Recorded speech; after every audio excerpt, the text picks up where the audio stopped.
आज फिर से एक बार तुम हमारे परिवार के लिए मसीहा बनकर आ गए। मेरी बात समझ नहीं आ रही कि तूने सब कुछ किया कैसे। मतलब मुझे तो उम्मीद ही नहीं थी कि इतनी बड़ी प्रॉब्लम एक झटके में सॉल्व कर देगा तू। सच में रवि, एक बारी तो मुझे ऐसे लगा कि सब कुछ एकदम नामुमकिन सा है। अब इतना भी मुश्किल नहीं था। वो क्या है कि वो सुनार के पास गया, बिल्कुल वैसी ही अंगूठी बनाई और उस अंगूठी पे बिल्कुल वैसा निशान डलवाया जो साकेत की अंगूठी पर था और सगाई से पहले वाली तारीख का बिल बनवा दिया। सिंपल। हाँ वो सब तो ठीक है रवि, लेकिन अचानक साकेत जी वो निशान के बारे में जब तुमसे बात कर रहे थे, तुम्हारा चेहरा देखकर तो एक तो तुम डरे हुए थे, अचानक हम भी डर गए। अरे अब साकेत को जोर का झटका भी तो देना था, इसलिए मैं डरने की एक्टिंग कर रहा था और कुछ नहीं। एक और बात, इतने कम समय में इस अंगूठी के लिए तुमने पैसे कहाँ से और कैसे मैनेज किए? तुम्हारे पास पैसे नहीं थे ये मुझे पता है, और ना ही उस अंगूठी के पैसे हमने तुम्हें अभी तक लौटाए हैं। अब वो सब रहने दो, काम तो हो गया ना, बस अब सब कुछ चंगा भला है, अब कोई टेंशन नहीं है। नहीं रवि, अगर तुम सच में हमें अपने परिवार की तरह मानते हो तो हमारा भी ये पूरा हक बनता है जानने का। तुम्हें हमें बताना ही होगा अंगूठी के लिए तुम्हारे पास पैसे कहाँ से आए। ये औरतों का इमोशनल अत्याचार ना खत्म ही नहीं होता, लेकिन एक शर्त बताऊंगा कि आप किसी को बताएंगे नहीं, खास करके मेरी माँ को। वो क्या है ना कि मैंने अपनी बाइक जो है अपने दोस्त के पास गिरवी रखी और वहां से कुछ पैसे लिए और जाकर अंगूठी बनाई। जब मेरे पास पैसे आएंगे तब अपने दोस्त को पैसे देकर बाइक वापस ले आऊंगा। और वैसे भी वो क्या है ना कि मैं उस बाइक से बहुत बोर हो चुका था, तो सोचा कि इसी बहाने में नई कार खरीद लूंगा। Simple. Please please please, no more emotional अत्याचार। वो क्या है ना, मैं किसी की आंखों में आंसू नहीं देख सकता, दिल पे झटका पड़ता है यार जोर का। प्लीज चाची। रवि, मुझे सच में समझ में नहीं आ रहा कि मैं तुम्हारा शुक्रिया अदा किस तरीके से करूं। जब भी हमारे फैमिली में कुछ दिक्कत होती है तो मसीहा बन के आके खड़े हो जाते हो, वरना आजकल क्या जमाना ही इतना बुरा है कि हमारे अपने भी ऐसी हालातों से दूर भागते हैं, और तुम तो फिर भी पराए हो।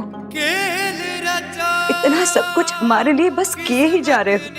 सच में आज भी अगर तुम वक्त पे हमारे सामने आके खड़े नहीं होते तो साकेत जी के सामने हमारी ऐसी बेइज्जती होती कि जिंदगी भर हम सर उठाने के लायक नहीं रहते।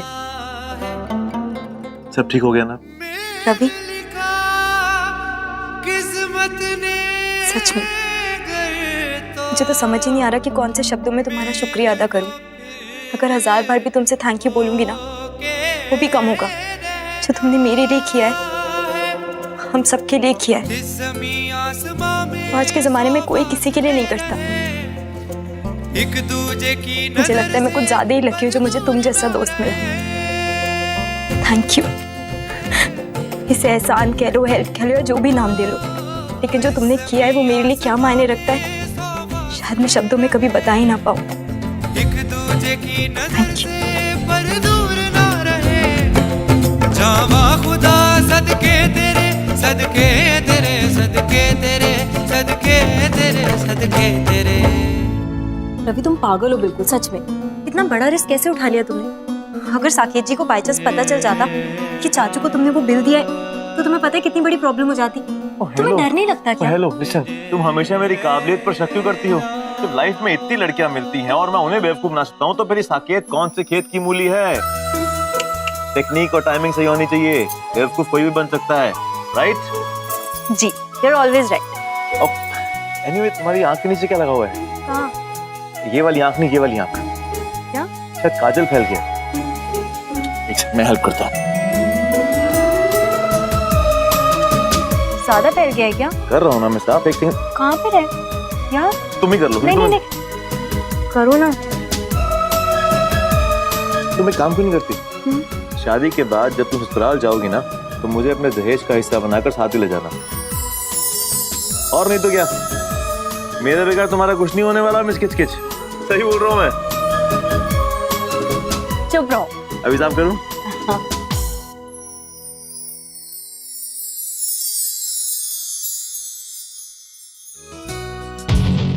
हेलो। हेलो रवि, कहाँ हो तुम? क्यों, क्या हुआ? हमारे ऑफिस की सबसे बड़ी बॉस निवेदिता मैम आज ऑफिस आ गई हैं।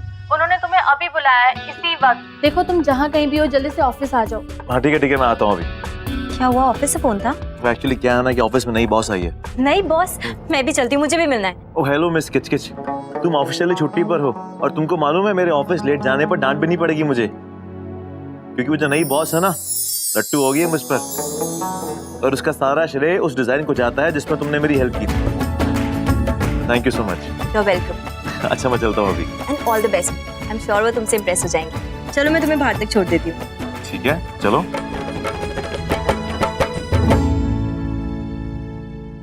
अरे दादी, एक बात बताओ कि देविका दी की शादी को कितना टाइम रह गया है? यही कोई 1.5 हफ्ता। तू क्यों पूछ रही है? आई होप इतना टाइम काफी होगा मेरे प्लान के लिए। प्लान? क्या प्लान है तेरा? अरे बड़ी चालाक हो तुम दादी। हाँ, अभी अगर सरप्राइज बता दिया तो बात के लिए क्या बचेगा? और वैसे भी सरप्राइज सुन के तो आपके होश और नींद दोनों उड़ जाने, और उसकी तो आपको सख्त जरूरत है ना इस वक्त, अपनी पोती की शादी जो करा रही हो दादी। आप एक काम करो, आप तैयारी में बिजी रहो ताकि मैं अपनी तैयारी आराम से कर सकूं। ठीक है दादी? चल ऐसी हूँ। पता नहीं ये शैतान की नानी क्या करने वाली है। अम्बे माँ, इस लड़की को सद्बुद्धि देना।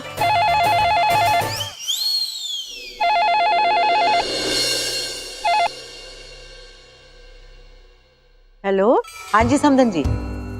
हेलो जी, गायत्री जी बताइए, सब ठीक ठाक ना?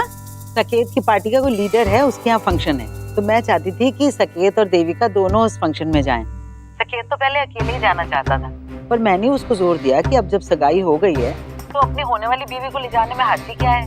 मैं तो कहती हूँ कि अब दोनों को साथ साथ हर जगह जाना चाहिए। नाल नाल घूमेंगे फिरेंगे, एक दूसरे को समझेंगे, आपस में झिझक कम हो जाएगी, है कि नहीं? तो फिर ठीक है, आज के फंक्शन से शुरुआत करते हैं फिर। हाँ जी बिल्कुल जी, वो आप चिंता ना करो, मैं ना देविका को तैयार करा दूंगी। आप बस सकेत जी को टाइम से भेज देना शाम को उससे लेने, ठीक है जी? अच्छा जी, तेरा कम हो गया, देविका जाएगी तेरे नाल।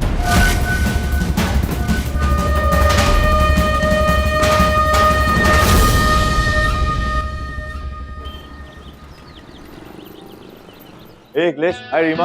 Hey man, how are you? All good? Yeah, I'm good. So हमारी नई बॉस कैसी है? She's really hot यार। Hot. रवि, तू ये सब बातों में टाइम मत वेस्ट कर। वो तुझे अर्जेंटली डिजाइन्स के चक्कर में ढूंढ रही थी। डिसिप्लिन के मामले बहुत स्ट्रिक्ट है, जल्दी जा वरना कुछ नहीं, लड़कियों को हैंडल करना आता है मुझे, और वैसे भी लड़कियां मुझसे बातों में जीत नहीं सकती, राइट रीमा? ऐसे हैंडल करूंगा ना कि सारे डिजाइन मुझसे बनाएगी। तो see you guys. See you.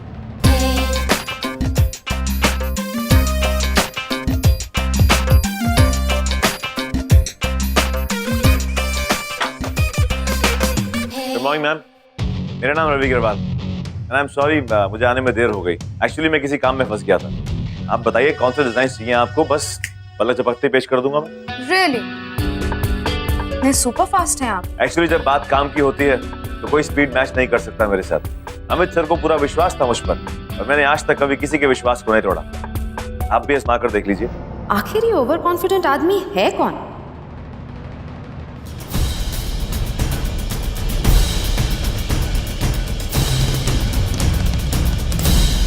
You?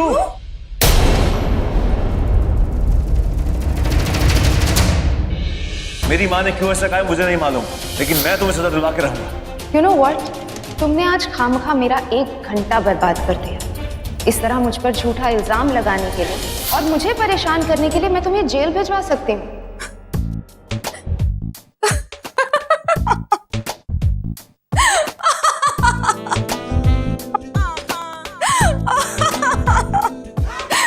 This is too funny. इतना बड़ा जोक आज तक लाइफ में कभी नहीं सुना और खुद एक्सपीरियंस कर रही हूँ। तुम रवि हो जिसके डिजाइन्स मैंने अप्रूव किए और अमित के थ्रू जिसको प्रमोशन दिलवाया। You're too much. पहले कल वाला एंटरटेनमेंट और आज ये super shocker. Naughty you. I think Hindi TV serials आप बहुत देखने लगे हैं आजकल। क्या कह रही हैं आप? That was not for you, Mr. Ravi. अगर मुझे पहले पता होता कि ये सारे फेवर्स मैं आपके जैसे स्टूपिड इंसान के लिए कर रही हूँ, तो आउटराइट रिजेक्ट कर देती। Really? अगर मुझे मालूम होता कि जो मेरे लिए इतना कुछ कर रही है वो एक अमीर खानदान की बिगड़ी हुई बेटी है और उसके दिमाग में अकड़ भरी हुई है, तो मैं भी क्या मिस्टर रवि? क्या कर लेते आप? मेरे पास और भी बहुत सारी ऑप्शन थी। Really impressive. अब मुद्दे की बात पर आते हैं। मैंने तुम्हें 2 lakh per year salary promotion दिया और 2 लाख मैंने कल उस स्टूपिड औरत को दिए जो मेरी कार से टकराई थी, who happens to be your mom. Actually stupidity levels दोनों के same he. Just mind your language है। तुम मेरी माँ के बारे में बात कर रही हो। तुम मुझे सिखाओगे? Back to the point. ये 2 लाख अब मैं तुम्हारी सैलरी से काटूंगी। तुम्हें वापस अपना वही सैलरी स्केल मिलेगा और जब तक पेनल्टी पूरी नहीं होती तब तक प्रमोशन का कोई स्कोप नहीं। बाद में शायद प्रमोशन मिल जाए, वो भी तब अगर तुम मुझे इम्प्रेस कर पाए तो। बस इतना सही? और कुछ वसूल नहीं करोगी मुझसे? अगर तुम्हें याद हो, मैंने कल तुम्हें बताया था मैंने अपनी लाइफ में कभी न सर्कस देखा न police station. Thanks to you कल मैंने पुलिस स्टेशन देख लिया।